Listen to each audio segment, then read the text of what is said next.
Doutor, seja muito bem-vindo ao nosso programa, por favor.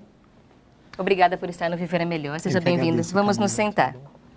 Dr. Diego Freitas Tavares é psiquiatra, é pesquisador do Programa de Transtornos Afetivos, do Grupo de Doenças Afetivas, do Instituto de Psiquiatria do Hospital das Clínicas da USP, Universidade de São Paulo. Doutor, muito obrigada pela presença no nosso programa. Quando é que a gente diferencia mau humor de distimia? O que é distimia? Explica pra gente, doutor. Então, queria agradecer o convite, né? E assim, o próprio termo distimia, né, é um termo técnico, né, que representa uma doença psiquiátrica, né, então um transtorno mental. Assim como a disfonia seria uma alteração, uma normalidade na voz, a distimia seria uma normalidade no humor. Então, não é, assim como a disfonia não é uma simples rouquidão em decorrência de um excesso do uso da voz, a distimia também não é uma simples alteração do humor por uma simples circunstância da vida. A gente considera, por exemplo, no caso da disfonia, vou continuar usando esse exemplo, que há uma alteração nas cordas vocais, acontece alguma alteração no cérebro da pessoa que tem distimia também? Exatamente. Então, assim, a distimia é uma alteração do humor negativa, né? Então, não é uma elevação do humor, então, uma elevação das emoções negativas, né? E que durante até muito tempo na psiquiatria ela era considerada um traço de personalidade, justamente por essa característica dela que é a cronicidade. Então é uma alteração que não é uma simples reação emocional, por exemplo, um humor para baixo na segunda-feira, ou uma emoção negativa, uma irritabilidade, um pessimismo em decorrência de alguma circunstância. Você consegue associar alguma coisa àquele mau humor? Isso. E a distimia não. A distimia, durante muito tempo, foi considerada uma alteração de personalidade. Então, pessoas que eram, por longos períodos já, meio céticas, meio sisudas, meio carrancudas, irritadas, muito autocríticas, então pessoas que exigiam muito de si mesmas, mesmo em circunstâncias da vida onde as coisas iam bem, essas pessoas mantinham um pessimismo muito grande e o humor polarizado para baixo. Porque o nosso humor é a capacidade do cérebro de modular as emoções. Então acontece um estímulo positivo, as emoções se elevam, o estímulo negativo, elas diminuem. Então, quando tem um transtorno, isso não é capaz de ser modificado. Isso é uma alteração crônica e, no caso da distimia, que acompanha 2 anos, é o período para diagnóstico, mas na maioria das vezes são mais de 10 anos. Convivendo dessa forma e que traz uma série de prejuízos. Às vezes a pessoa até se acostuma a viver assim, eu sou mal-humorado mesmo. Mas o impacto social e familiar é muito grande. A gente sabe.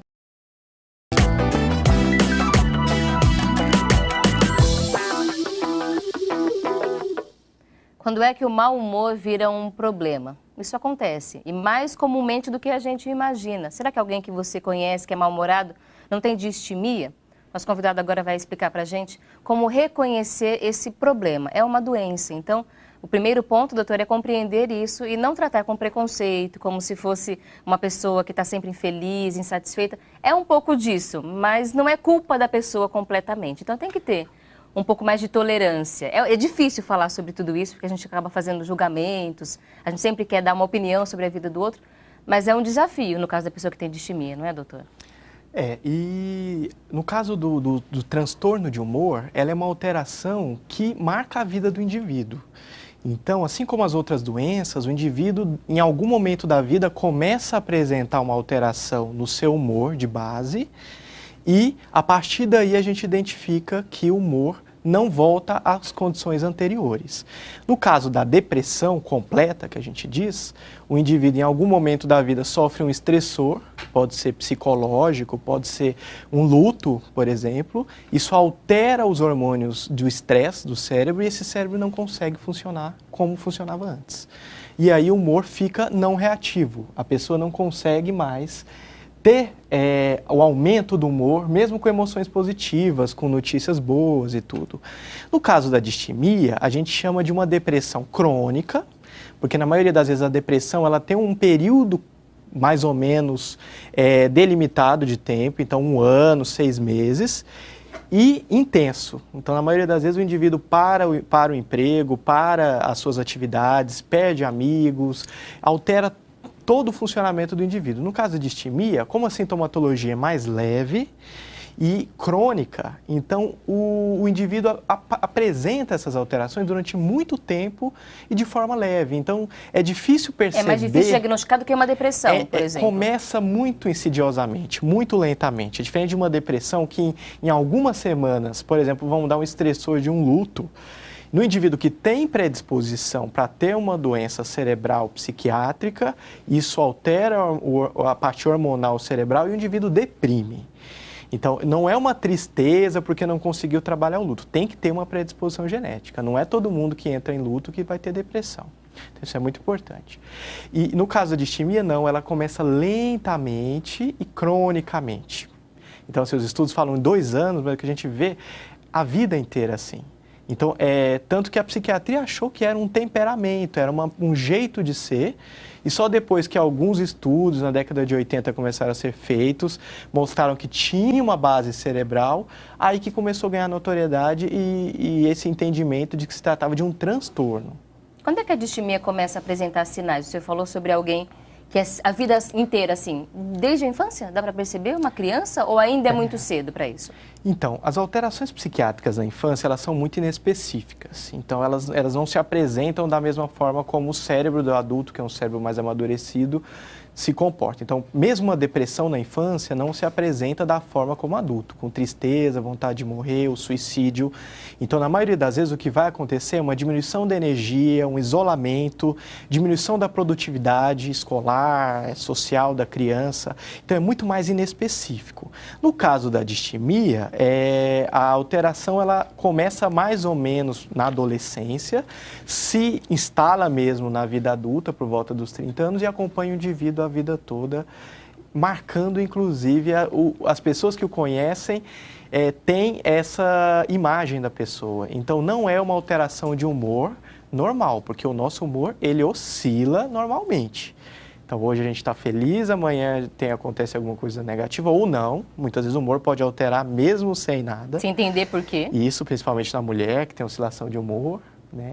Muitas têm alteração pré-menstrual, é uma alteração de humor, a TPM é uma alteração de humor. Tá? Ficou bem estabelecido em 2013 o transtorno disfórico pré-menstrual, que é o nome técnico da TPM, é uma alteração de humor. Então não é um jeito de ser, não é uma frescura, não é uma fraqueza porque a mulher está menstruando e está tendo alteração na forma de se ver como mulher, não, é uma alteração cerebral do humor. A gente percebe que é um grande desafio, mas o senhor já trouxe aqui, inclusive, uma resposta para uma pergunta que eu deixei no bloco anterior, que é se mais homens ou mulheres têm um problema. Quando a gente fala de hormônio, a gente já imagina que as mulheres têm mais. É isso mesmo? No caso da distimia, o público feminino é o mais atingido? No caso, o hormônio feminino, ele tem uma íntima relação com os transtornos do humor. Então, tanto a depressão e a distimia, que seria um mau humor crônico, uma depressão leve crônica, a gente acha esse termo dessa forma também, acometem mais mulheres 2 a 3 vezes mais do que os homens. Então, nesse aspecto, biologicamente, os homens são protegidos, né? E no caso da distimia, é uma alteração crônica que acomete mais mulheres, não distingue classe social. Não está relacionado, então? Não está relacionado à classe social. E foi identificado que geralmente tem algum indivíduo familiar acometido. Então, uma mãe ou um pai com depressão mesmo, um avô ou uma avó com depressão. Já é um fator de risco também, o histórico familiar. O histórico familiar. Além do mau humor, que é a característica principal, algum outro sinal e sintoma da distimia? Então o que é importante na distimia é que é uma polarização do humor, né? O humor ele se altera para baixo. Então todas aquelas emoções que fazem parte das emoções negativas. Então o indivíduo não se alegra como as outras pessoas, com eventos positivos. O indivíduo é mais pessimista do que as pessoas de forma crônica, não é uma alteração aguda. Então, pelo menos 2 anos continuamente com sintomas. Você vê o indivíduo hoje, amanhã, depois, oscila alguma coisa, mas vira uma marca do indivíduo. Aquele indivíduo é irritado, ele é carrancudo, é um indivíduo mais pessimista, geralmente essas pessoas elas têm uma tendência a aproveitar menos emoções positivas, então eles sempre guardam aquela coisa de não posso me divertir, não posso fazer isso, não posso fazer aquilo. E é difícil você ver na distimia uma acentuação dos sintomas como na depressão, a ponto de o indivíduo querer morrer por conta da distimia. Então, por isso que existe até a dificuldade diagnóstica, porque passa muitas vezes como uma alteração que não é uma doença. A gente tem aqui a pergunta de uma telespectadora para responder e que passa por situações desse tipo. É a Alzina de Oliveira Caire, de São Paulo, capital. Olá, irmã Alzina, muito obrigada pela audiência e pela participação. Ela está dizendo o seguinte: o médico dela recomenda a ela, doutor, o uso de serotonina e dopamina, é esse o nome correto? Isso. Para que ela volte a ter bom humor. Ela faz terapia com psicólogo e ela quer saber se o problema de depressão é genético, porque ela tem uma irmã que ela tem histórico familiar, de pessoas com depressão na família também. Ela deve seguir nesse mesmo caminho, doutor? Então, os transtornos de humor, eles têm uma base genética, a gente pode dizer assim, não é um gene só. Então, não é, por exemplo, como na síndrome de Down, que a pessoa tem um gene alterado e aí faz o exame e tem o diagnóstico. Então, são múltiplos genes trabalhando em conjunto. Muitas vezes eles estão presentes, mas os genes não estão funcionando. É outra coisa que muito recentemente tem se descoberto. Então, não é só a presença ou a ausência do gene, o funcionamento. E aí está a questão da interação com o ambiente. Quando a gente interage com o ambiente, os genes podem funcionar ou parar de funcionar. Então, por exemplo, a questão do sol na depressão pode ativar alguns genes e desativar outro. O indivíduo deprimido toma menos sol, fica mais isolado. Então, existe sim. Algumas depressões são mais genéticas do que outras. Então, a depressão bipolar, que é uma depressão que a pessoa afunda o humor para a depressão e depois eleva o humor para aumento de energia. Então, a depressão, ela diminui a atividade do cérebro. O bipolar tem uma depressão que, depois dessa depressão, o indivíduo pode aumentar a atividade do cérebro, como se fosse um motor que fica acelerando e desacelerando. Então, essa depressão bipolar é muito, muito genética.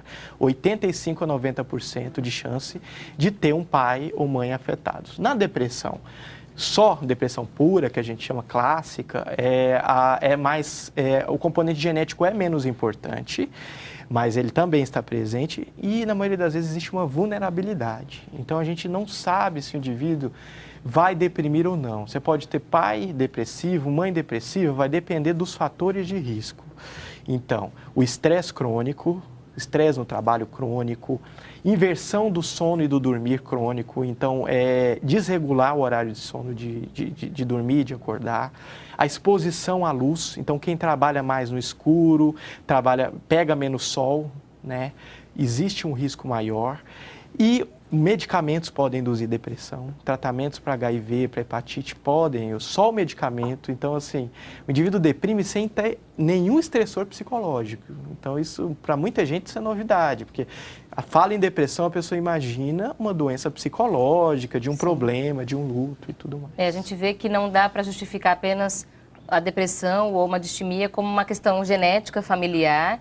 E se a senhora já faz acompanhamento com médico, com psiquiatra, psicólogo, continue fazendo esse acompanhamento. E nosso convidado vai ter a oportunidade, inclusive, no programa de falar hoje sobre como fazer esse tratamento, de que forma que esse paciente deve ser acompanhado. E a gente continua nos próximos blocos trazendo esclarecimento e orientação para a senhora. Continue na nossa audiência. A gente tem um rápido intervalo agora aqui no Viver Melhor, mas a gente volta já já.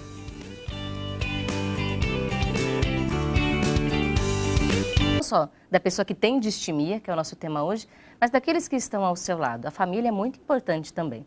Distimia é o mau humor crônico. Nós vamos continuar, então, a nossa conversa com o nosso convidado, psiquiatra, especialista no assunto, que está ajudando a gente a entender, então, essa condição. Porque até então, doutor, provavelmente, boa parte dos nossos telespectadores achavam só que mau humor era uma questão de comportamento, é o jeito da pessoa, a personalidade, mas nem sempre é assim.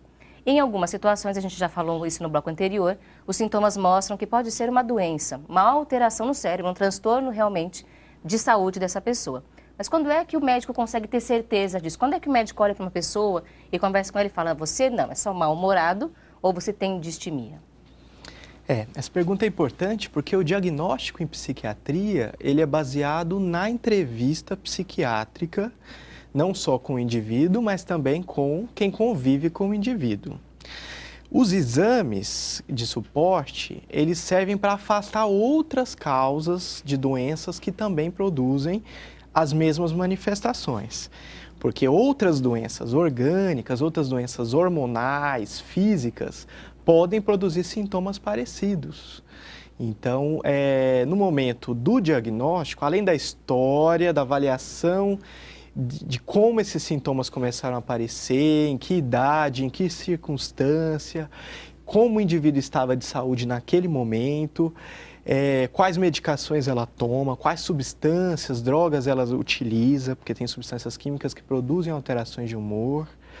E, no caso da distimia, particularmente, a importância de um familiar. Porque muitas vezes, né, e não é raro no transtorno psiquiátrico, o indivíduo não ter crítica de que ele tem uma manifestação psiquiátrica. Porque o que eu digo, o cérebro é o nosso computador. E ele não tem muitas vezes a capacidade de fazer um auto-feedback, um diagnóstico de que algo não está funcionando bem. Ela não consegue reconhecer que o comportamento dela não é o ideal. A depender do tipo de transtorno, sim. Nas psicoses, por exemplo, o indivíduo começa a enxergar outra realidade e é aquilo que ele está enxergando. Acredita que é realmente a verdade. E ele está enxergando mesmo uma realidade diferente. O cérebro dele está enxergando uma outra realidade, ele fica psicótico, tem alucinações. Na depressão grave, por exemplo, que não é a distimia, na depressão grave, o indivíduo tem delírio de que realmente não há solução e que o corpo dele muitas vezes já morreu, ele tem sensações esquisitas, então, e no caso da distimia, por ser tão crônico, muitas vezes o indivíduo acredita que aquilo não é uma alteração, porque ele não sente a mudança no seu humor, e só quem está próximo consegue identificar muitas vezes. E aí, doutora, a gente vê que é importante que esse familiar ajude a fazer o diagnóstico, porque a família sofre um pouco com esses sintomas e ajude também no tratamento. Como é que é o tratamento para esse paciente? Isso. O que é importante antes de falar do tratamento, a distimia é fator de risco para depressão. Tá? Então, é como se o indivíduo apresentasse alguns sintomas leves, crônicos, que vão sobrecarregando o sistema, o cérebro, e é um risco, aumenta o risco dele ter mesmo um episódio de depressão, com afastamento do trabalho, com ideação suicida, com vontade de se matar, com todas as outras alterações da depressão. O tratamento é, em primeiro lugar, a psicoeducação do tratamento, que é a pessoa conseguir identificar que aquela é uma alteração que merece tratamento, porque o tratamento é longo. Não é o tratamento, toda doença cerebral, o tratamento não é rápido. Então, é porque ele demanda várias alterações em DNA das células do sistema nervoso, que depois vão produzir a química, e depois essa química em conjunto, cada área do cérebro funcionando, vai produzir o comportamento normal, retornar ao comportamento normal anterior. Então, a primeira coisa é o indivíduo realmente identificar que aquilo é uma alteração, senão ele não vai fazer o tratamento. A depender dos sintomas, o indivíduo pode tratar com medicação somente, geralmente doses baixas, até porque são sintomas leves, mas crônicos. Sim. Então, raramente vai precisar de doses altas de medicação e psicoterapia. A gente vai no próximo bloco continuar falando sobre como encarar essa situação, como ter o melhor resultado do tratamento. A gente vai falar sobre a importância do bom humor, já que nós estamos falando hoje sobre o mau humor, mas entender mais sobre esse assunto. A importância de nós mantermos, então, essa disposição. O quanto é importante que essa pessoa que tem distimia, ou quando a gente fala de depressão também, que está muito associada, o quanto é importante que essa pessoa receba amparo do médico, do profissional de saúde, do líder religioso, da comunidade, da família. Esse suporte para essa pessoa vai ser fundamental. Principalmente se ele não for considerado um problema de saúde, né? Se for considerado um jeito da pessoa, um temperamento, o caráter, a personalidade da pessoa, né? Muito importante na distimia, às vezes, a gente diferenciar se não foi uma depressão mal curada também. Às vezes o indivíduo teve uma depressão, melhorou um pouco e ficou pessimista, carrancudo, irritado depois da depressão. É diferente, não é distimia. A distimia é quando o indivíduo apresenta esses sintomas sem nunca ter tido depressão. A vida toda desse jeito, acorda, como ela disse, e dorme de mau humor. Não aproveita as coisas boas da vida. Doutor, a gente tem na nossa programação sempre esse objetivo de mostrar o quanto Essa procura pelo equilíbrio é fundamental, independente da tradição religiosa dos nossos telespectadores. Gostaria que o senhor ressaltasse o quanto esse sentido de religiosidade, de procura, pode colaborar, por exemplo, no tratamento de uma depressão, de uma distimia, ou para promover a saúde de uma forma geral. Com certeza. As questões religiosas, elas funcionam como fatores protetores, né? E advém como um tratamento de suporte ao indivíduo que já se encontra doente. Então, é comprovado quanto o conceito de espiritualidade, né, que engloba toda a manifestação religiosa, espiritual, tem um papel de suporte e de auxiliar na estabilização e no tratamento também de quadros psiquiátricos. Está na nossa responsabilidade, nas nossas mãos, tomarmos sempre essa atitude de buscarmos o melhor e de nos inspirarmos em Deus, nas forças do bem. Dentro da sua tradição religiosa, sinta-se respeitado naquilo que considera sagrado. Mas para nós essa é uma base importante para a nossa vida e para todos os assuntos. Doutor, muito obrigada pela conversa de hoje, por ter vindo ao nosso programa. Convite para que volte sempre a viver é melhor. Eu que agradeço. Nós conversamos com o Dr. Diego Freitas Tavares, que é psiquiatra, pesquisador do Programa de Transtornos Afetivos do Instituto de Psiquiatria do Hospital das Clínicas da USP, Universidade de São Paulo. Nosso convidado hoje vai voltar outras vezes para conversar com a gente aqui no programa. E agradecemos também a você, amigo telespectador, que nos deu a honra da sua audiência. Muito obrigada e até a próxima edição do Viver é Melhor. Deus está presente, viva Jesus, em nossos corações para sempre.